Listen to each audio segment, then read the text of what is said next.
Hi everyone, I'm Whitney and I share a new sewing tutorial every single Wednesday to help sewers of all skill levels learn new projects and techniques.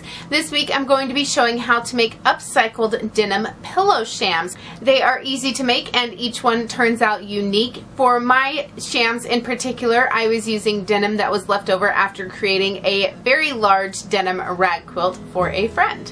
So I started by cutting the pants open right next to the zipper and down the crotch area because I knew I wanted a front pocket and a back pocket to be displayed on the sham front.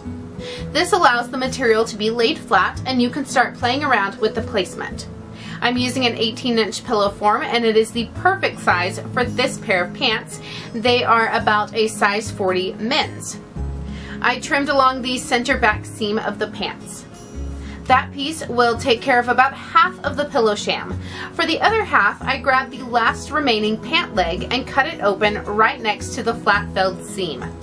Place that piece onto the pillow form so it extends a little below where the front piece came up to.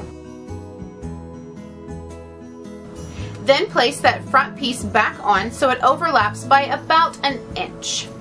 Pin the two layers together with some large pins, making sure not to pin the pieces to the pillow form. Then sew across the area where they overlap twice. After it's sewn across twice, flip it over and trim off any excess material.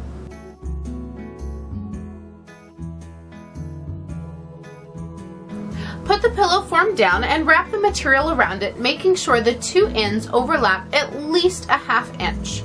If you have enough material, you can overlap several inches like a traditional pillow sham. If not, you'll need to add a closure like I'll show later in the video. One end has that flat felled seam from earlier that will serve as the finished edge. For the other edge, trim it straight and finish off the cut edge however you want. I had some leftover bias binding from a tutorial I did a couple of years ago, so I'm sewing it on the same way I do my quilt binding. Sew it first on the back side with all the cut edges lined up. Then wrap it around to the front and top stitch along the folded edge.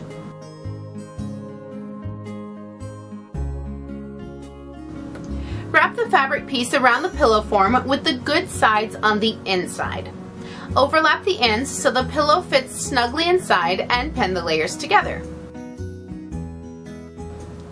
Then slide the pillow out the side and lay your material flat. Use a ruler to mark your sewing lines on the sides. Like I said earlier, my pillow is 18 inches, so my lines are parallel 18 inches apart. Sew right on the marked lines, then once again just outside the lines. Trim off the excess material. You can bind or serge the cut edges if you want, but I don't think the sham is going to be washed often enough to need more than the 2 lines of stitching on each side. I knew my sham was not an actual square at this point because of how I was having to make use of what little material I had and the original shape of the pant legs.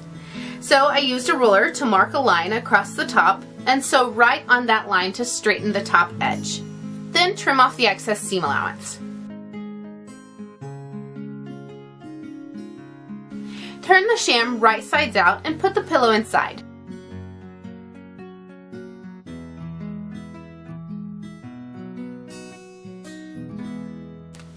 If you had a several inch overlap, you can be done at this point. But since my ends only overlap a small amount, I have to add a closure. I chose to use snaps because they are easy to use. I have a video linked in the information icon showing how to install snaps if you are new to using them.